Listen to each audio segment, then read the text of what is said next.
샀습니다. 3명의 정치인. 예, 가장 미움을 받은 인물은 아무래도 충북도의회 김학철 의원이겠죠. 돌아왔어요, 결국. 예, 돌아왔습니다. 국민을 레밍, 쥐에 비유했다 결국 돌아왔습니다. 예. 그리고 주말 내내 지탄의 대상이 돼버린 국회 더불어민주당 의원들과 자유한국당 의원들인데요. 왜 그들은 국민 밉상 정치인에 등극했나? 이 뉴스의 행간을 좀 살펴볼까 합니다. 조금 전에 이혜원 대표하고도 얘기했듯이 그러니까 추경 처리 과정에서 민주당하고 자유한국당 의원들이 심하게 비판받았고요. 네, 맞아요. 뭐 그 레밍 의원, 김학철 의원, 도의원은 말씀 안 드려도 여러분 잘 아실 너무 거고. 잘 아실 거고요. 그래요. 문재인 정부가 그토록 중요하다고 강조한 추경. 이거 처리할 때까지 이렇게 뒷말이 많습니다. 그러게요. 이 45일 만에 겨우 여야 합상이 끝나서 이제 토요일에 본회의까지 이거 굉장히 이례적인 거거든요. 토요일에 본회의 여는 건.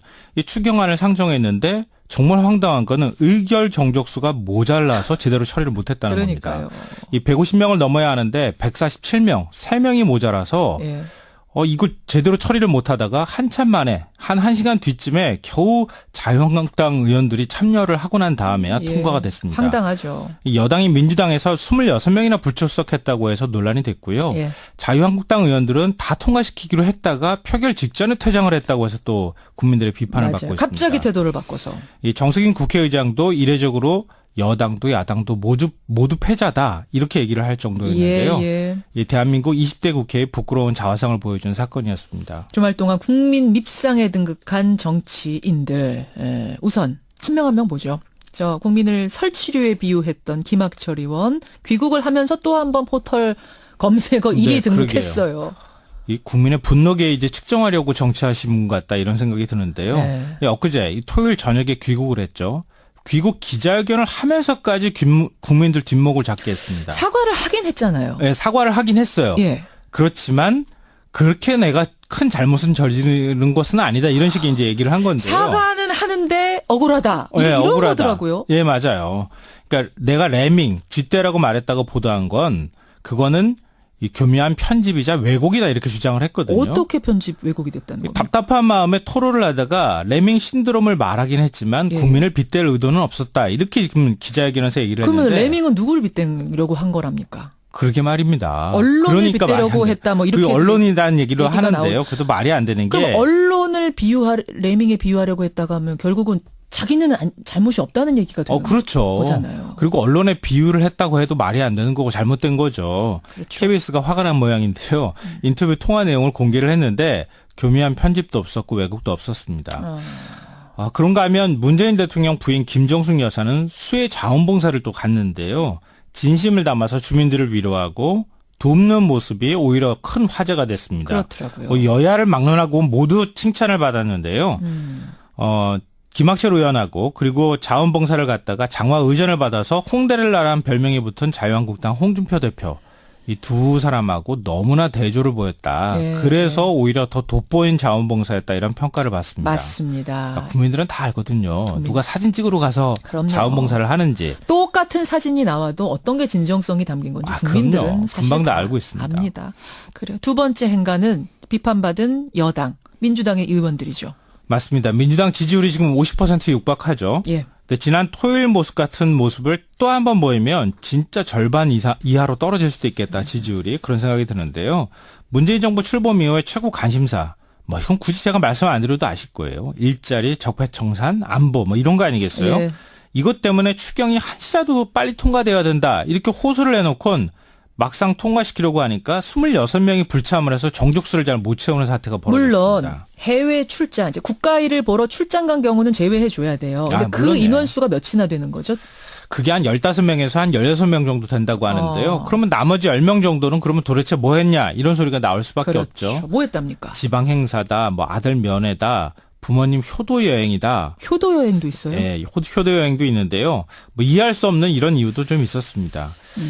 근데 이런 게 정말 추경보다 더 절실한 이유였을까? 이렇게 질문을 안 할 수가 없는 상황인데요. 그렇죠. 만약에 그게 정당한 이유라고 한다면 추경 한 일주일 뒤나 한 달 뒤에 통과시켜도 되지 않겠어요? 그러게요. 말이 안 되는데요. 예. 추경과 일자리가 그토록 간절했다면 여당인 민주당부터 정말 절박한 모습, 절절한 모습을 먼저 보여줬어야 되는 거 아니냐 이런 비판을 받고 있습니다. 세 번째 밉상은 자유한국당입니까? 예, 맞습니다. 정석인 의장이 여나 야나 모두 패자다 이렇게 얘기를 한 이유가 바로 자유한국당 때문인데요. 이 추경에서 공무원 중원 예산이 점액 삭감된 게 누구 때문입니까? 자유한국당이 강하게 주장한 게 받아들여진 거죠. 맞아요. 네. 막판까지 추경 통과 반대하니까 하는 수 없이 민주당과 국민의당, 바른정당, 정의당 이렇게 네 당이 그럼 우리끼리라도 통과시키겠다 이렇게 얘기를 했던 거 아니겠어요? 예. 그러니까 또 자기들 빼고 날치기 하면 안 된다. 그래서 표결에 참여하기로 했거든요. 참여하기로 하고 이제 안을 조정해서 협상이 타결이 된 거였거든요. 네. 그래서 금요일 표결을 하는 것을 토요일 날로 옮겨서 표결을 하기로 한 거예요. 이례적으로. 예. 그래놓고 막상 표결이 시작되려고 하니까 정족수가 좀 모자라는 게 보였거든요. 자기들 빼면 네. 자유한국당 빼면 모자랄 것 같이 보인 그러니까 거예요. 자유한국당이 몽땅 퇴장을 해버린 거예요. 그리고 남아 있었던 사람이 김연아 의원하고 장제원 의원 딱 두 네, 사람만 맞습니다. 앉아 있었던 찬성표를 거 아닙니까? 던졌죠. 아, 참. 이건 정말 여당도 야당도 참패하는 그런 모습인데요. 여당도 야당도 정말 국민 밉상인 그런 정치의 모습을 보여줬습니다. 여당, 민주당의 의원들이죠. 맞습니다. 민주당 지지율이 지금 50%에 육박하죠. 예. 근데 지난 토요일 모습 같은 모습을 또 한 번 보이면 진짜 절반 이하로 떨어질 수도 있겠다. 지지율이. 그런 생각이 드는데요. 문재인 정부 출범 이후에 최고 관심사. 이건 굳이 제가 말씀 안 드려도 아실 거예요. 일자리, 적폐청산, 안보 이런 거 아니겠어요? 예. 이것 때문에 추경이 한시라도 빨리 통과돼야 된다. 이렇게 호소를 해놓곤 막상 통과시키려고 하니까 26명이 불참을 해서 정족수를 잘 못 채우는 사태가 벌어졌습니다. 물론 해외 출장, 이제 국가일을 보러 출장 간 경우는 제외해 줘야 돼요. 근데 그 물론이에요. 인원수가 몇이나 되는 거죠? 그게 한 15명에서 한 16명 정도 된다고 하는데요. 그러면 나머지 10명 정도는 그러면 도대체 뭐 했냐 이런 소리가 나올 수밖에 그렇죠. 없죠. 뭐 했답니까? 지방 행사다, 아들 면회다, 부모님 효도 여행이다. 효도 여행도 있어요. 예, 효도 여행도 있는데요. 이해할 수 없는 이런 이유도 의결 정족수가 모자라서 제대로 처리를 못했다는 그러니까요. 겁니다. 이 150명을 넘어야 하는데 147명, 3명이 모자라서 예. 이거 제대로 처리를 못하다가 한참 만에 한 1시간 뒤쯤에 겨우 자유한국당 의원들이 참여를 하고 난 다음에야 예. 통과가 됐습니다. 황당하죠. 이 여당이 민주당에서 26명이나 불출석했다고 해서 논란이 됐고요. 예. 자유한국당 의원들은 다 통과시키기로 했다가 표결 직전에 퇴장을 했다고 해서 또 국민들의 비판을 맞아요. 받고 있습니다. 갑자기 태도를 바꿔서. 이 정석인 국회의장도 이례적으로 여당도 야당도 모두 패자다 이렇게 얘기를 할 정도였는데요. 예. 이 대한민국 20대 국회의 부끄러운 자화상을 보여준 사건이었습니다. 주말 동안 국민 밉상에 등극한 정치인들. 우선 한 명 한 명 보죠. 저 국민을 설치류에 비유했던 김학철 의원 귀국을 하면서 또 한 번 포털 검색어 1위 등극했어요. 이 국민의 분노 게이지 측정하려고 정치하신 분 같다 이런 생각이 드는데요. 네. 엊그제 토요일 저녁에 귀국을 했죠.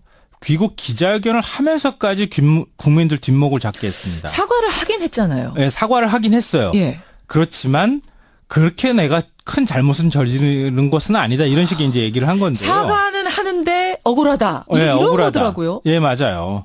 그러니까 내가 레밍, 쥐떼라고 말했다고 보도한 건 그거는 이 교묘한 편집이자 왜곡이다 이렇게 주장을 했거든요. 어떻게 편집 왜곡이 됐다는 겁니까? 답답한 마음에 토로를 하다가 레밍 신드롬을 말하긴 했지만 예. 국민을 빗댈 의도는 없었다. 이렇게 지금 기자회견에서 얘기를 그러면 했는데. 레밍은 누구를 빗대려고 한 거랍니까? 그러게 말입니다. 언론을 그러니까 빗대려고 했다 뭐 이렇게 언론이라는 얘기를 얘기가 하는데요. 그것도 말이 안 되는 게. 그럼 언론을 레밍에 비유하려고 했다가 하면 결국은 자기는 잘못이 없다는 얘기가 되는 거죠. 그렇죠. 맞습니다. 세 명의 정치인 예, 가장 미움을 받은 인물은 아무래도 충북도 의회 김학철 의원이겠죠. 돌아왔어요 결국. 예, 돌아왔습니다. 국민을 레밍, 쥐에 비유했다 결국 돌아왔습니다. 예. 그리고 주말 내내 지탄의 대상이 돼버린 국회 더불어민주당 의원들과 자유한국당 의원들인데요. 왜 그들은 국민 밉상 정치인에 등극했나? 이 뉴스의 행간을 좀 살펴볼까 합니다. 조금 전에 이혜원 대표하고도 얘기했듯이 그러니까 추경 처리 과정에서 민주당하고 자유한국당 의원들이 심하게 비판받았고요. 네, 맞아요. 그 레밍 의원, 김학철 의원, 도의원은 말씀 안 드려도 여러분 잘 아실 너무 거고. 잘 아실 거고요. 그래요.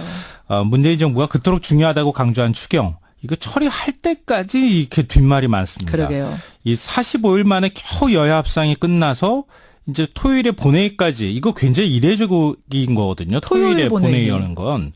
이 추경안을 상정했는데 정말 황당한 거는 그리고 언론에 비유를 했다고 해도 말이 안 되는 거고 잘못된 거죠. 그렇죠. KBS가 화가 난 모양인데요.